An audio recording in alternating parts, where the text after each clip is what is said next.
Hey class, how we doing? This is Soch 1A, spring semester 2020, and our lecture here is on chapter 4. So this is my desktop. Let's go to the lecture, and I'm hoping that you guys can see it.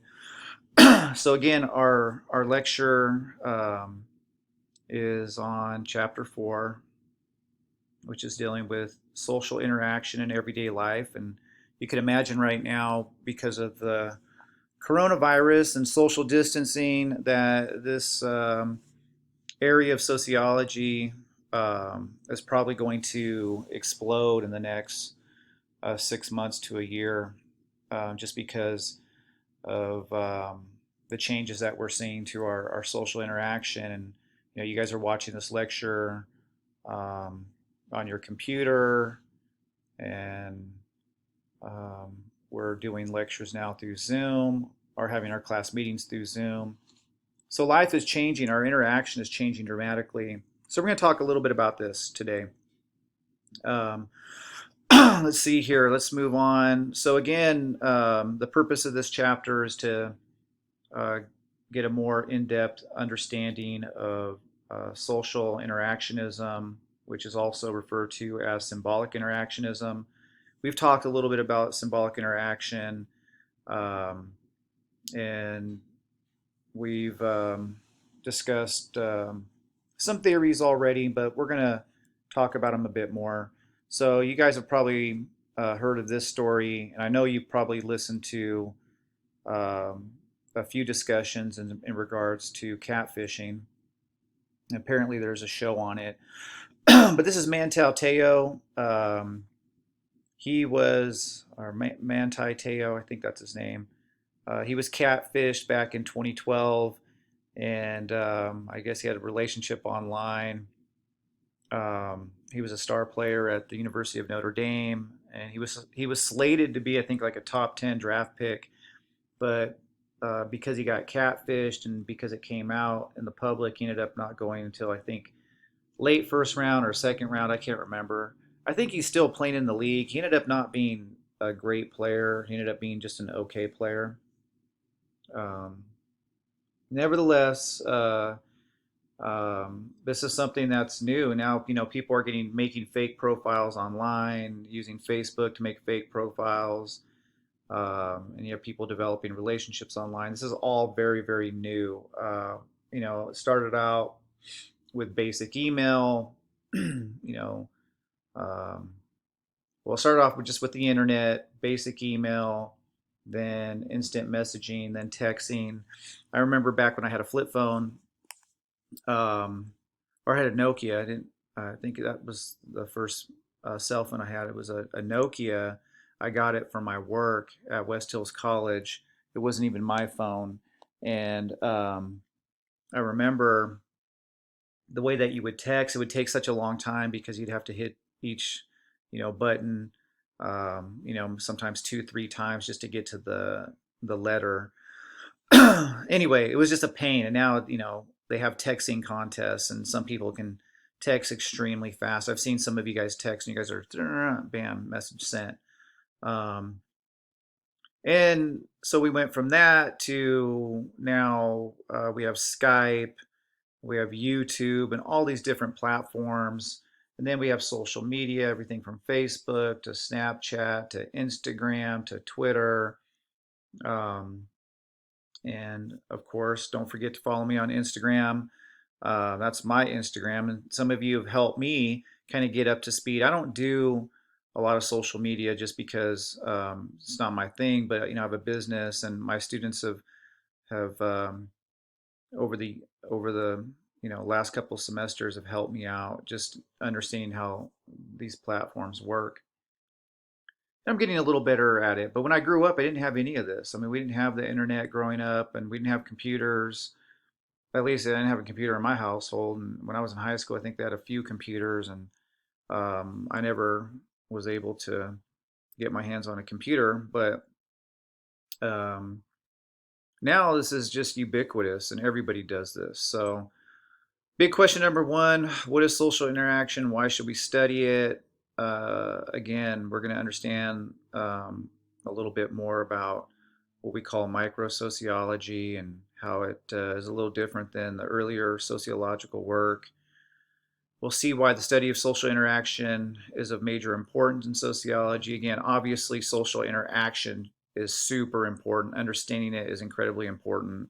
You guys already know this, but it is a little different than the earlier aspects of sociology, which is more focused on large scale social institutions and that type of thing. So recognize the difference between focus and unfocused interaction and the different forms of nonverbal communication. We're always communicating non-verbally, whether it be the way that we sit, how we use our hands, whether making eye contact, not making eye contact, playing with our hair, um, the clothes that we wear, all of that sends a message. So how do we manage impressions? We've already talked a lot about impression management. We'll talk a little bit more about it. Excuse me. What rules guide how we communicate with others? Again, we'll learn a little bit about the research process of ethnomethodology and understand why people get upset when conventions of talk are not followed. You know, whenever we go out, we go to a restaurant, we go to shop, um, and we're out in public, people might ask us, "Hey, how are we doing?" But it's just more casual conversation. It's more being polite. They don't really want to know how you're doing, so you can kind of be a conversational. Um, um, what's the word? You can engage in conversational vandalism. You can kind of destroy the conversation by saying, "Hey, what do you mean? How am I doing? Do you really want to know exactly how I'm doing?" And it might confuse somebody, but yeah, or you can just tell them how you're really doing. Having a great, wonderful day, and you can tell them about your day. Or maybe you're not having such a great day, and you can explain why. It'll probably confuse the person. How do time and space affect our interactions? Again, we'll talk more about technology. I mean, technology is, wow, it's just changing the game of communications, changing everything in regards to social interaction. Obviously, COVID-19, this new virus, is changing the way that we communicate dramatically as well, especially with this idea of social distancing, and who knows how that's going to change us in the near future. How do the rules of social interaction affect our life? We'll talk about that. Um, okay, so let's discuss social interaction. So, this is the process by which we act and react to those around us. It is out of the symbolic interaction tradition of sociology. We also refer to this as microsociology, which is the study of human behavior in the contexts of face to face interaction. So, microsociology is traced back to Erving Goffman. We've talked a little bit about him in the past, and we'll talk about him more. Again, some of the earlier discussions centered around sociology were more concerned with large scale social institutions. Again, we're talking about the um, sociology that comes from Marx, Weber, and Durkheim. Again, that's more macro sociology. Again, they're more interested in social change and social institutions and these broad, large scale social structures that impacted our life. Whereas people like Goffman were more focused in on how people interacted in day to day activities. So we're going to learn more about that. So let's talk about civil inattention.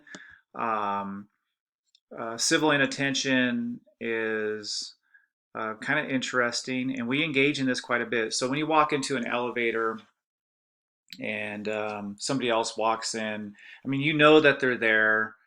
You might ask them, "Oh, what floor are you going to?" But there's very little interaction.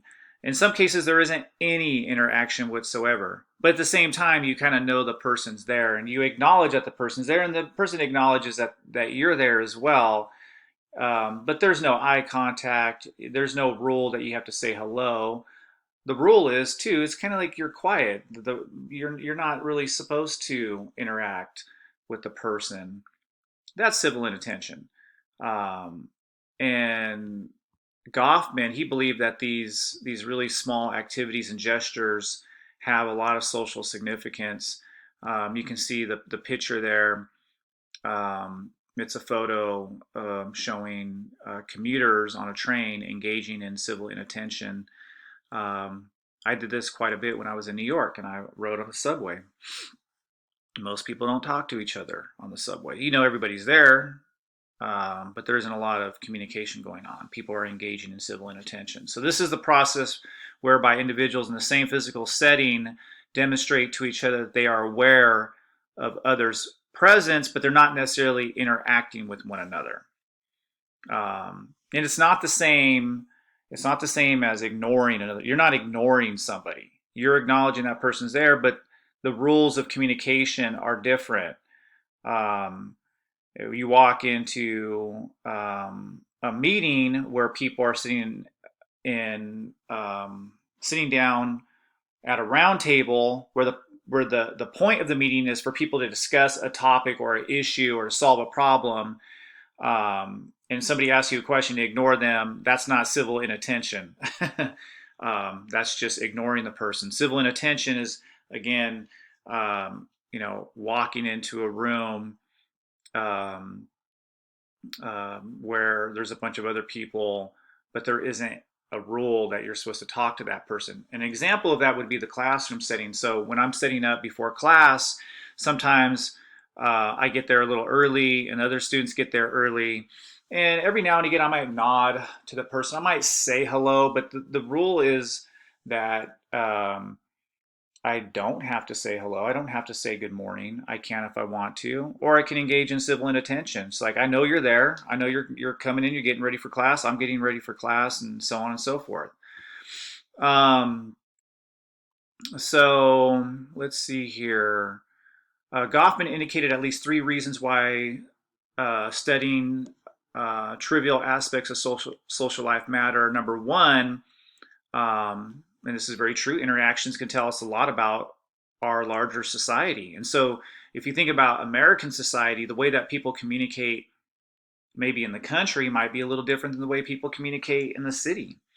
And so, everyday interactions and routines all around the world are dramatically different. And it varies quite a bit. And it can tell us a lot about the society that we live in, the culture that we live in, and so forth. Um, Secondly, Goffman argued that interactions reveal the importance of human agency. And so you can see the term agency, that's the ability to think, act, and make choices independently. Some of us have a lot of agencies. We have the ability to think, act, and make choices independently without having much influence from outsiders. And some of us, because maybe of our background, maybe because of our age, maybe because of our lack of economic security, we don't have a lot of agency.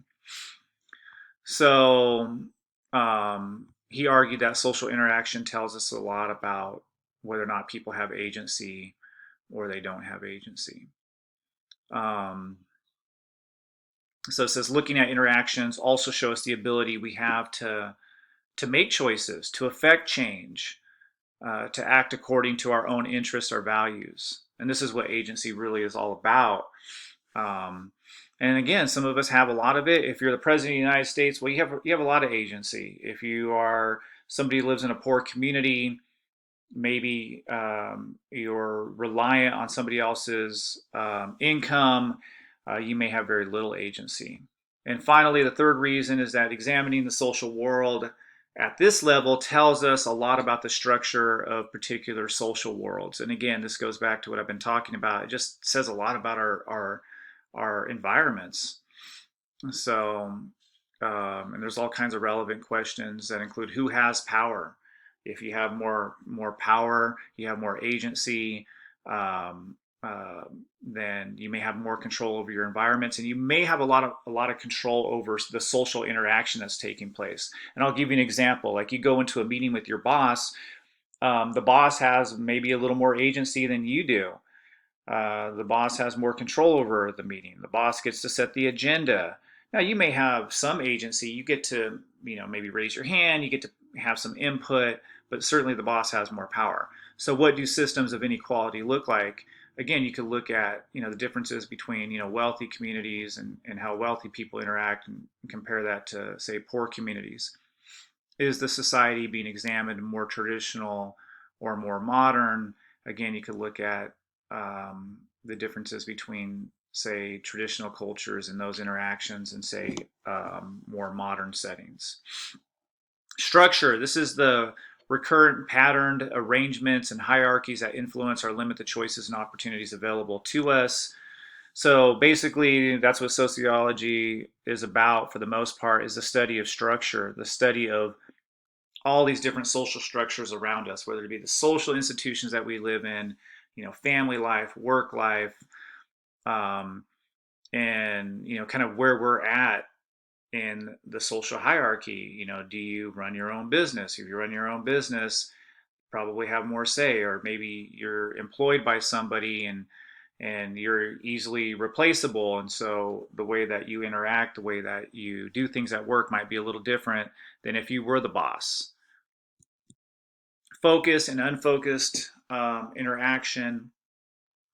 So focus interaction is interactions between individuals engaged in a common activity or in direct conversation with each other. Unfocused interaction, this is interaction occurring among people who are present in a particular setting but not engaged in face-to-face communication. So unfocused interaction might be the interaction that we experience before we walk, or as we walk into class, but before class has started. And then focused interaction would be the interaction that we have while we're giving lecture.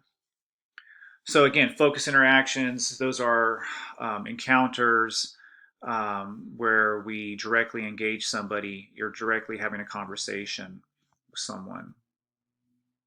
And then let's see here.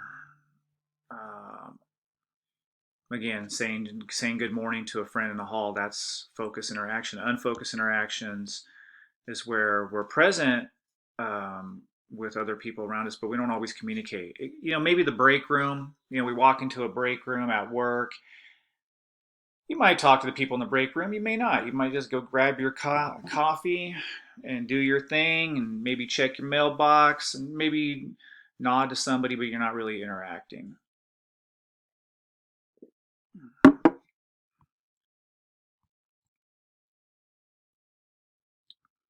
So nonverbal communication.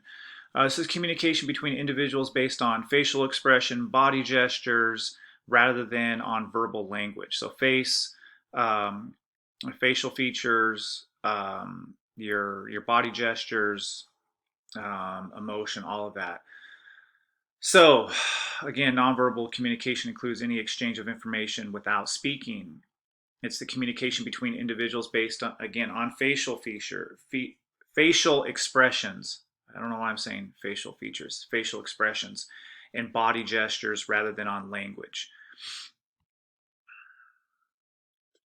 So it includes things like gestures, moving your hands around, facial expressions, you know, your eyes widening open if somebody says something that is rude, or smiling because you're excited to see somebody.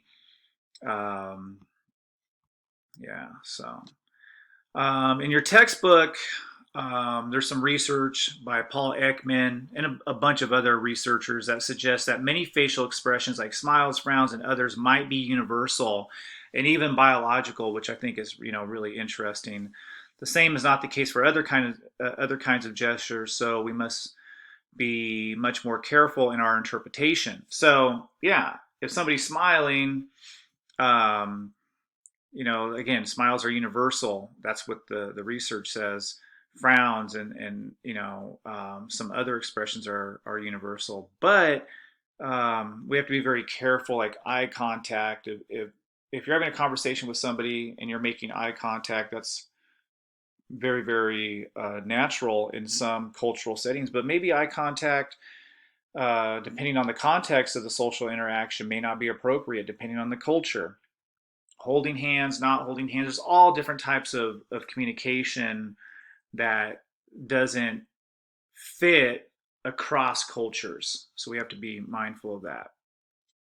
Personal space. There's some people get all worked up if you get in their space. And there's some cultures when they talk, man, they're super, super close. I'll let you guys take a look at this on your own. You can read that in the book, the different types of social interactions, or excuse me, facial expressions that people have, and you can play around with that. Again, nonverbal communication. Uh, Much of our communication is nonverbal. Um,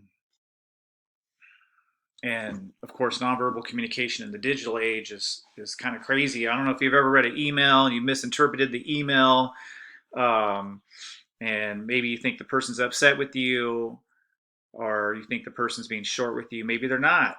And then you talk to the person, they're like, "No, I didn't mean it that way." I mean, there's all kinds of emails I've received, and I'm like, I don't know what this is. This person mad? Are they not mad? Are they being sarcastic? Are they trying to be funny? And some of that can be really difficult to discern. Whereas if somebody says something to you face to face, it's much easier because you can analyze the body language, you can analyze the nonverbal um, cues that people give off.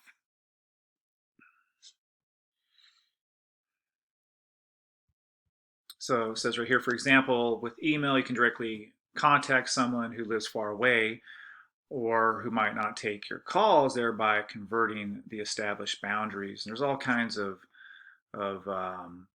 online communication these days, and man, it's just changed everything. So it's really interesting to look at what's happening here. Let's see, that's my email. I apologize if my whenever I get an email, I get a little notification there. So, hmm. What's really interesting about something like email, like you wouldn't call somebody at 3 o'clock in the morning unless they're a really close friend, family member. Maybe if you needed some help, you were out and about, you were driving home, your car broke down, you might give somebody a call at that time. But email, man, you could email anybody, 3 o'clock in the morning, midnight. I mean, I sometimes I'm working late and I'm sending out emails. It's perfectly okay. It's certainly not okay to call somebody at that time to send out information. Or I would even argue, even to, it's like, I think it would be okay to text somebody up to a certain period, up to a certain time in the evening. But then after a certain time, you probably don't want to be texting the person, but it's okay to email people. I think 24/7. You can shoot emails, but texting, close friend, yeah, you can probably text a close friend, whatever time, but certainly not a work colleague. So non-humans and social interaction. Again, Goffman and others, other early social interactionists viewed non-human entities as props and not communication partners. However, since the 1980s, sociologists um, have begun studying non-human entities as legitimate participants in social interaction. So what we're talking about here is like Alexa, right? All these new programs. You have the Google device that you can ask it questions. You can have a interaction now with a non-human device, and this is going to become more and more prevalent, I think, in our society. Just because our technological advances are moving so quickly. So you're going to see this more and more. So the most recent development in human computer interaction, of course, was virtual personal assistants. You have Alexa, you have the Google device, and I'm sure there's more. So yeah, so now you can talk to your house. In the future, you'll be having a conversation with your home, telling your home, hey, turn on my kitchen light, set the stove to medium. Hey, heat up my coffee. I mean, who knows what the future is going to look like? It's just crazy. It's wild. How do we manage impressions in daily life? We have talked about this extensively. So Goffman, he published one of the earliest works on this type of activity. It's called The Presentation of Self in Everyday Life. And in the book, he talks a lot about what is called dramaturgy. And we've discussed dramaturgy quite a bit, and just how, we're always managing people's impressions. And so who knows who somebody really really is. And it's one of the reasons why sometimes when we first meet somebody and we see them as being this really cool, nice, sweet, compassionate, loving person, and then we get to know them, and we end up developing contempt for the person, because slowly but surely we begin to learn that the person's an actual human being that has flaws. And the person that you first met was not really the totality of that person. They are attempting to give their best performance. So they want you to like them. So if you have um, uh, a friend that over time you've just, I guess, come to not like very much, is because you've got to know that person very, very well. And maybe over time people begin to feel more comfortable with somebody, or just their true personality starts to come out. And so it takes a while to get to know somebody. So when you meet somebody, you're like, oh, that person's great, that person's really really cool. And then over time you're like, man, that person's a jerk, or that person's not very nice. It's because we're always engaging in impression management. Now, again, some people aren't very good at this. I would argue that you should really, really work on your impression management skills, just because this is a tremendous skill to have. Really, really is. And so I would argue that impression management is something that you guys should all be working on. There are some people say, well, I'm just going to keep it real. I'm just going to do what I want to do. I'm going to say what I want to say. Nah, that just doesn't work. Um, you got to, have um, the ability to manage, I don't want to say control people's perceptions, but certainly manage how other people view you. That's just a matter of survival in this crazy modern world that we live in. So he dealt with the idea that we are all both audience and actor at the same time. And this is very, very true, right? Just like the classroom setting that we talked about, like we're all actors and we're also part of the audience. So life is like a play. We play our different roles. Right now, I'm in teacher role. As soon as I'm done with this lecture and I interact with somebody else, I'll be in a different role.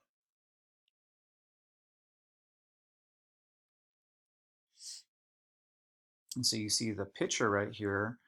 Um,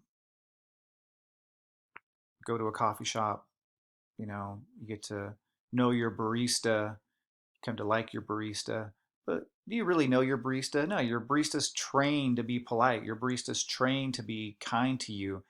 I mean, I'm hoping that your barista is nice and polite, but um, who really knows who that barista is? Who knows what they do after work? So we're going to talk a little bit about social roles. These are socially defined expectations that a person in a given status or social position follows, and we all have to live up to a certain social role that we're playing. So status, this is the social honor or prestige that a particular group is afforded or accorded by other members of society. So status is the social honor or prestige that you get when you occupy a particular social role. So social position, this is a social identity an individual has in a given group or society. Um, we occupy, some of us occupy several social roles. Um, and in each role we have a status. And maybe in one social role you play, you have a lot of status. And maybe other social role that you have, you have very little status.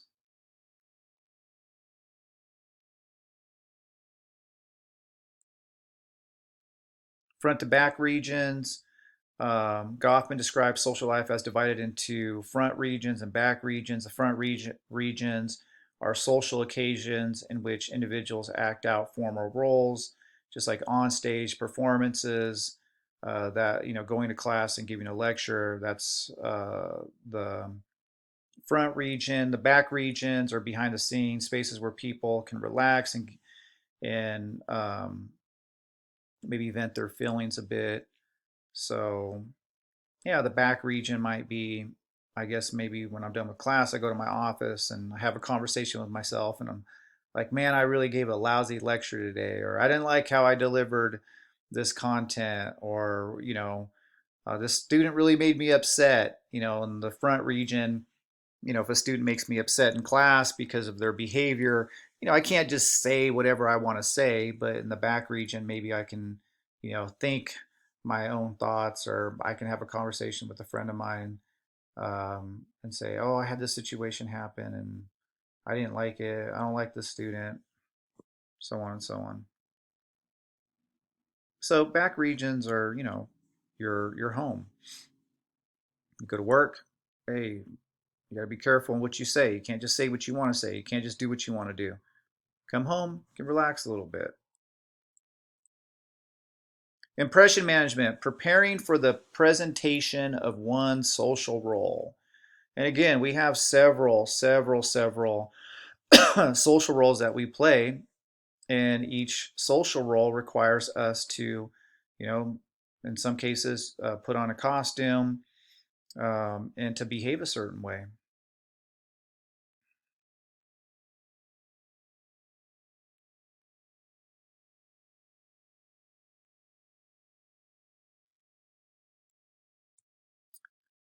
Let's see, what rules guide how we communicate with others? Um, let's see. So let's talk a little about the photo shows how personal space is important in communication. And again, yeah, the Middle East, people are really, really close.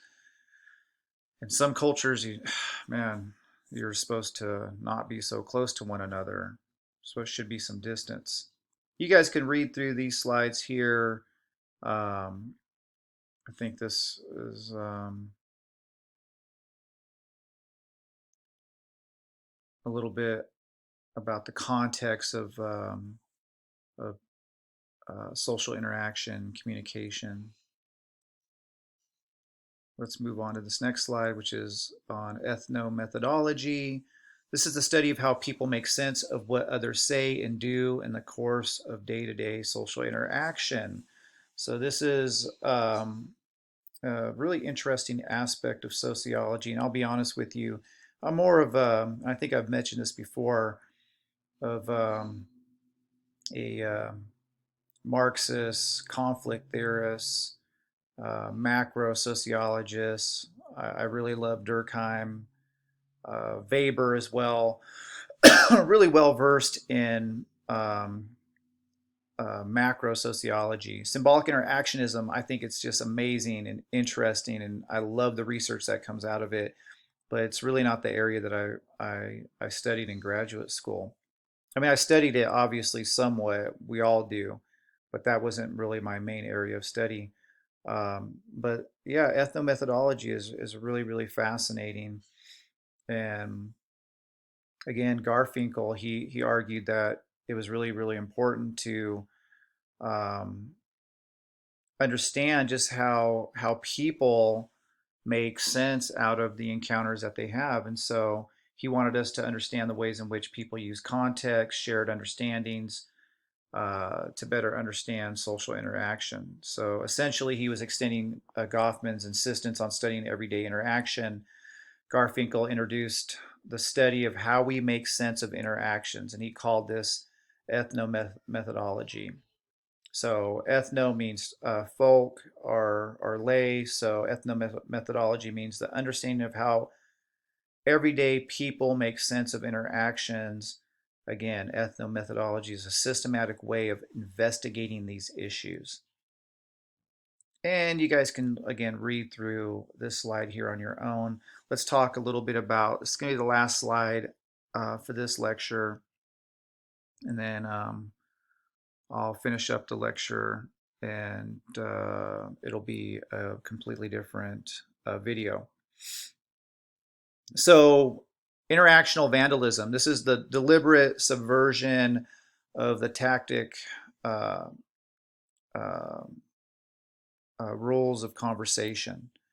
So interactional vandalism basically just means that you don't follow the rules of the conversation. So there are certain rules to how you're supposed to communicate, and if you communicate differently, it can be very, very confusing to people. Um, so again, interactional vandalism would be when somebody asks you how your day is going, and then you tell them all about your day. Really, the response they're looking for is, my, how's your day going? My day's going great. How's yours? Wonderful. um, but you can vandalize the conversation by telling them really how your day is going. The online practice of trolling may be seen as a type of interactional vandalism. People disrupt the taken for granted purpose of an online community, and they may be deliberately provocative.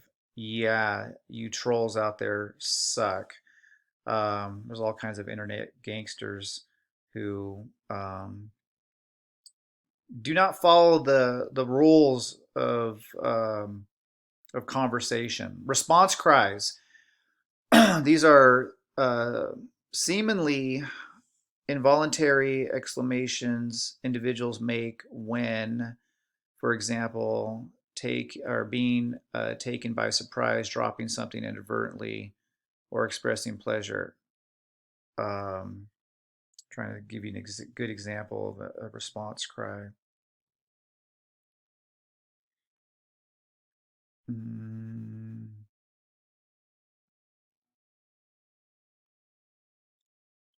see here.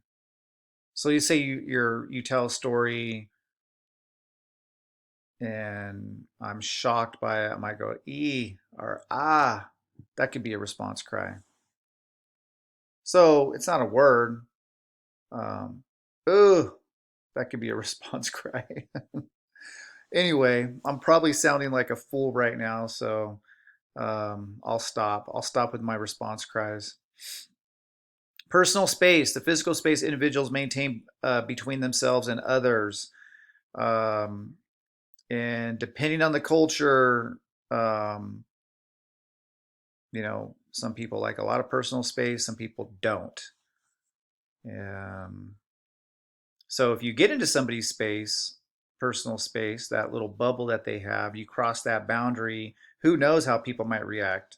There's some people who really don't like it, and I'm sure there's some of you in class.